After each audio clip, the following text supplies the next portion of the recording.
Welcome back, everybody. I'm Mark Hamrick, and you are watching the Fort Walton Beach Chamber Business Forum here on Cox. I am delighted to have with me now Mr. Tony Hughes. Tony is the CEO, President of Beach Community Bank here in Fort Walton Beach in Northwest Florida. Tony, welcome to the show. Thank you, Mark. Glad to be here. We're glad to have you. I've been excited about this.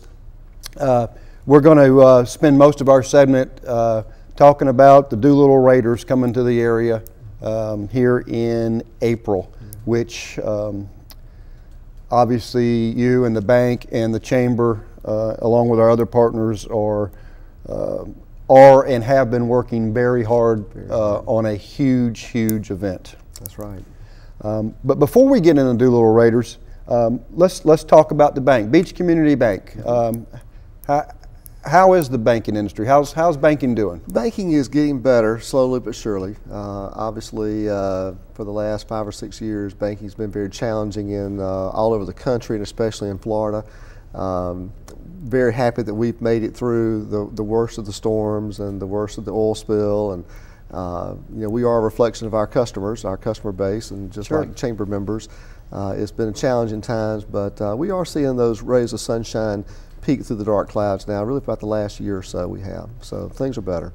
That's good. I know banks were no different than the rest of us when the economy took a nosedive. Being a small business owner, like I said earlier, obviously I felt it, along with I don't know of anybody that didn't, but I think banks, it was more magnified with banks. Banks were kind of in the eye of the storm, so to speak. They were.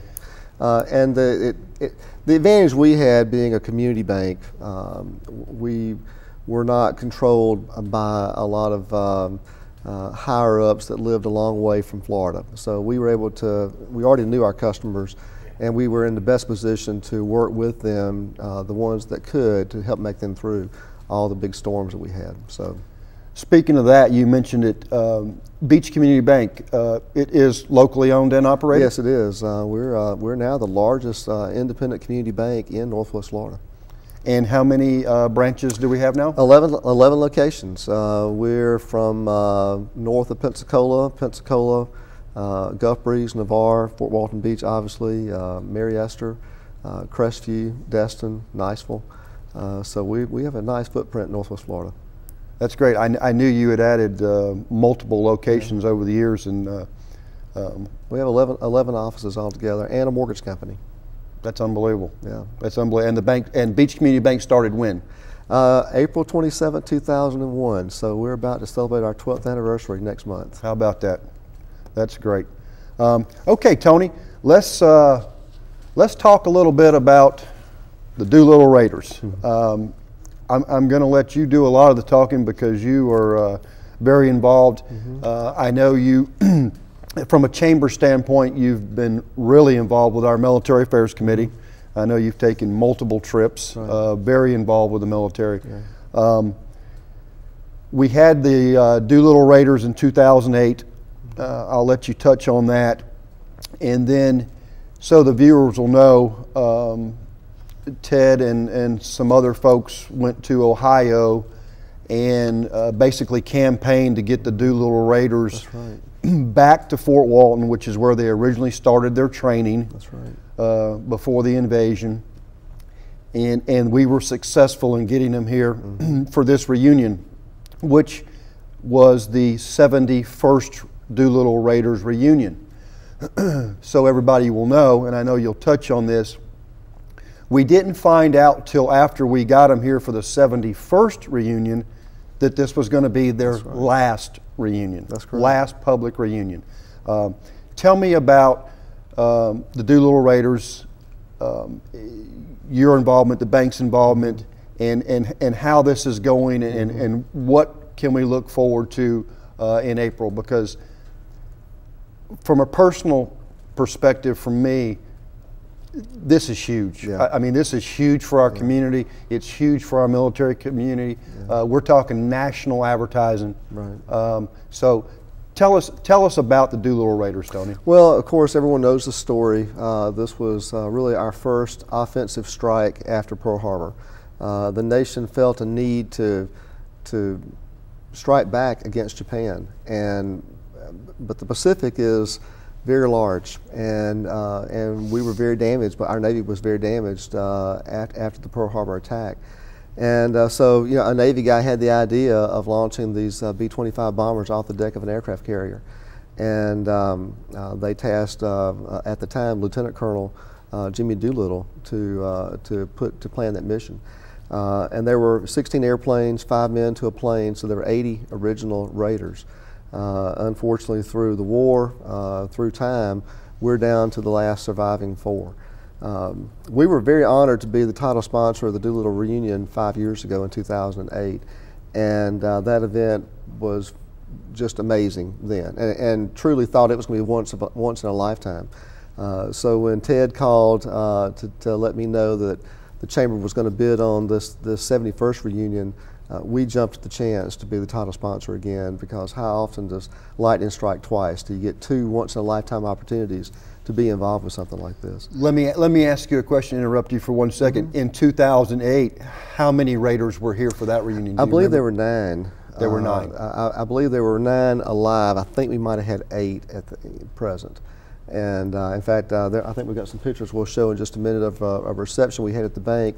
We had 5 of the living Raiders at the time that were at this reception, and unfortunately time has taken 3 of those, so there's only 2 of the ones that were here just at the bank back in 2008 that are still left. But these men are just national treasures. I mean, if there was ever living history, this is the Doolittle Raiders.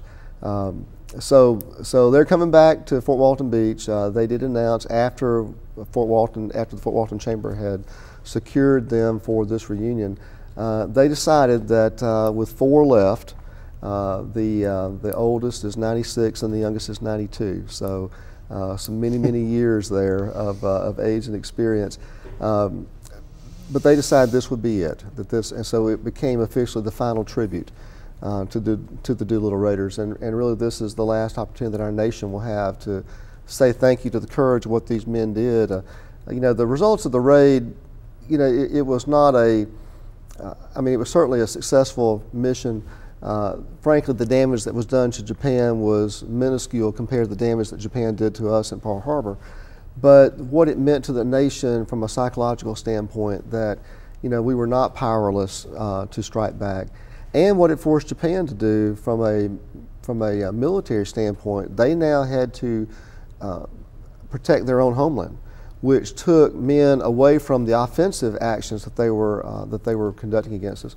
And in fact, as I've been told by some of my Navy friends, it actually spurred the Japanese to start planning the raid against Midway Island, which of course turned out to be a huge military victory, Navy victory for the United States, and really turned the tide of the war in the Pacific. So although it may sound small, the Doolittle raid had a major implication ultimately in the war in the Pacific in World War II. Yeah, and everything you read, it more than anything, it changed the attitude. That's right. It changed the attitude of a whole country. That's right. Well, we're just unbelievably lucky to have them coming here. We really truly are. And I want to talk a little bit about our schedule, some dates and scheduled, and the things that you and the bank are doing for the event. It's a packed event. Obviously, Sure. We can't go through the whole list. You can check everything out on the Chamber's website for the Doolittle Raiders and get a whole itinerary. It's 4 days long. What do we start? Basically, it's April 16th through the 21st. Right. I think the first event will really start on the 17th. But That's right.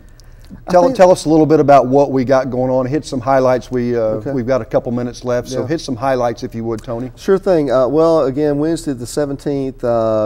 There are some private events that day, but there will be. I think there's a press conference and a book signing that's going to take place at the Air Armament Center. And my schedule says it's going to start around 2:30 that afternoon. On Thursday, there are several events. The big one is the public luncheon. I'm not sure if there's any tickets available for that yet. That was the only event. I think we had a few tickets left. If you wanted some tickets to this luncheon out at the Northwest Florida Fairgrounds, you need to call the Chamber and see if there's any left. That's correct. There may not be any. I'm not telling you there is, but that was the only event that we had any tickets left for. That was the last I heard as well. There's another luncheon that's going to be primarily featuring, primarily honoring World War II veterans. This is at the fairgrounds, and that's going to be on Friday, April the 19th. And again, I'm not sure if there's any seats or tickets available for that, but if you are a World War II veteran, the seats for you, there's one for you and for a guest. And if that's not sold out, please check the Chamber's website to see, because we definitely want our World War II vets so we can honor them. The really big event that I think the public is going to really enjoy is going to be on Saturday, April the 20th, starting at noon. Well, let me check that to make sure I've got the date, got the time right. I'm sorry, 11 o'clock. It's going to be a parade down Eglin Parkway, and it will feature not only the Doolittle Raiders, but we're also going to honor the veterans from all the wars that we have, that our local area vets have fought in: World War II, Korea, Vietnam, Kosovo, Gulf War I, and the most recent Afghanistan and Iraq wars. So it's not just for the veterans also that are retired or off active duty. We're also going to honor our active duty people as well. So this will be free, open to the public. The Raiders will be there. The goblets that the Raiders carry with them, if you know the tradition behind that, the goblets are also going to be present at the parade. It's going to be a really, really big deal, and we're also going to pray for good weather that day as well. Definitely. There are 4 B-25s that are coming in. They'll be flying overhead during the parade, and there will be a flyover down the beach, I think on Friday night. I think they're calling it 30 seconds over the Emerald Coast. It'll be at 6 o'clock on Friday night, the 19th, of those 4 B-25s. And they had some of the B-25s here back in 2008. I actually had a chance to ride in one. Oh no! That is also another once-in-a-lifetime experience. My understanding is they'll be, I think, at the Destin Airport, and they'll be giving rides for pay, because this is how these crews have offset their expenses to come and participate in the Raider reunions, is by giving paid rides. But let me tell you, when you take off on a B-25, if you don't feel like you've been transported back 71 years ago headed toward Tokyo, there's something wrong with you. It's an amazing trip. You were very lucky. Thank you so much for that information, Tony. Folks, I think you have heard here, you need to make sure you participate in this event. It's history. These are our American heroes. And if you do nothing else, get your kids, get your family down to Eglin Parkway the day of the parade. It's a strictly military parade. No one else is allowed to be in it. It is 100% to support our veterans of all armed forces, retired, active, and everything else. It's a 100% military parade, and your kids and you should see it. The Doolittle Raiders, it's once in a lifetime. They're coming back home. Tony, we appreciate you being here today. Thank you, Mark. Everybody, thank you for joining us, and I hope to see you next month. Thank you.